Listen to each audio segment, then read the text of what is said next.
बड़ी खबर एनसीईआरटी की किताब में बदलाव हुआ है। एनसीईआरटी ने हटाया बाबरी का जिक्र, बाबरी मस्जिद को बताया 3 गुंबद वाला ढांचा। देश भर में 12वीं कक्षा पढ़ाई जाती है ये किताब, और ऐसे में इस किताब में बदलाव कर दिया गया है। बता दें कि एनसीईआरटी की किताब जिसमें इतिहास में थोड़ा फेरबदल, तो बता दें कि एनसीईआरटी ने हटाया बाबरी का जिक्र, यानी कि अब बाबरी मस्जिद का जिक्र नहीं मिलेगा एनसीईआरटी की किताब में, जो कि 12वीं कक्षा में पढ़ाई जाती है। बाबरी मस्जिद की जगह उसको 3 गुंबद वाला ढांचा बताया गया है।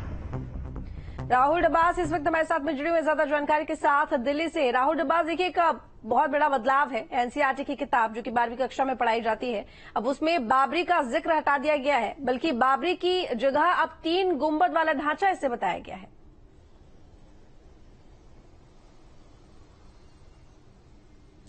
देखिए, अगर बीते 10 सालों की बात करें तो 2014 के बाद 4 बार एनसीईआरटी में चेंज आया है। एक बार कोविड के नाम पर आया था 2021 में, उससे पहले 2018 में आया था और ये कहा गया था कि हम बोझ को, सिलेबस के बोझ को कम करना चाहते हैं, और उससे पहले जो परिवर्तन आया था उसमें कहा था कि तत्कालीन चीजों को जोड़ने की कोशिश है। इस बार जो बदलाव आया है उसमें कहा गया है कि जो बाबर के सेनापति थे उनकी मस्जिद के नाम पे बाबरी मस्जिद का नाम रखा गया, ये नहीं है।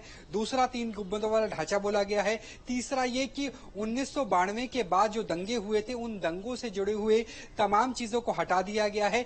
चौथा ये कि जो अखबार की कटिंग थी 6 दिसंबर की, उन 6 दिसंबर और 7 दिसंबर की अखबार की कटिंग को भी हटा दिया गया है, जिसमें कहा गया था कि कल्याण सिंह सरकार को पीवी नरसिम्हा राव ने हटा दिया है और बाबरी विध्वंस हो चुका है। तो कुल मिलाकर के 4 परिवर्तन किए गए हैं। और जब उसके बाद न्यूज नेशन ने कोशिश की एनसीईआरटी से पक्ष जानने की, तो ये मालूम पड़ा कि एनसीईआरटी की कोशिश है कि जो आने वाली पीढ़ी है उन्हें दंगों का इतिहास नहीं पढ़ाया जाए, उसमें सामाजिक समरसता का इतिहास हो। और यही वजह है कि जो सुप्रीम कोर्ट में मामला गया था उसमें भी विवादित ढांचा कहा गया था और उसी आधार पर 3 गुंबद वाला ढांचा बताया गया जो राम जन्मभूमि के ऊपर बनाया गया था। जी बिल्कुल राहुल, लेकिन जिस तरीके से अभी आप जानकारी दे रहे हैं कि एनसीईआरटी से जब बात की गई तो उन्होंने ये कहा कि जो विवादित चीजें हैं वो ना बताई जाएं, दंगों के बारे में ना बताया जाए, बल्कि ये बताया जाए कि किस तरीके से सामाजिक समरसता के साथ फैसला आया और वहां पर मंदिर बना है। लेकिन वो जो ढांचा था वो क्यों था, किस लिए था, इस तरह की जानकारी भी होना बच्चों के लिए जरूरी है।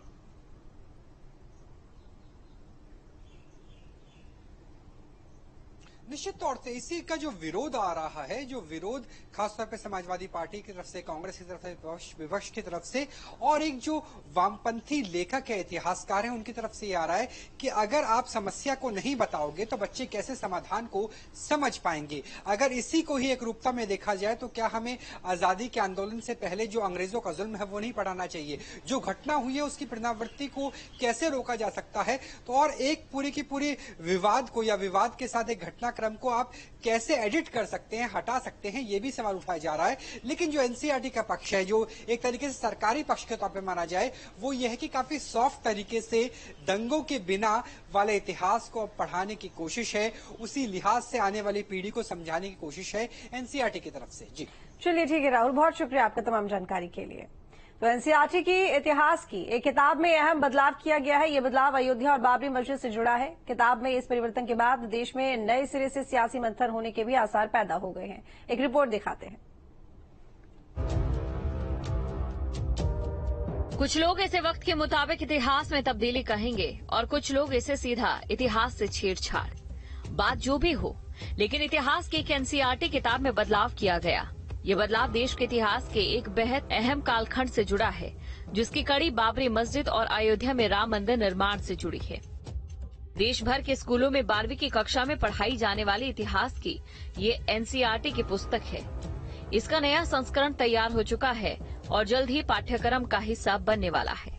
लेकिन इसमें अयोध्या से संबंधित एक अध्याय को नया स्वरूप दिया गया।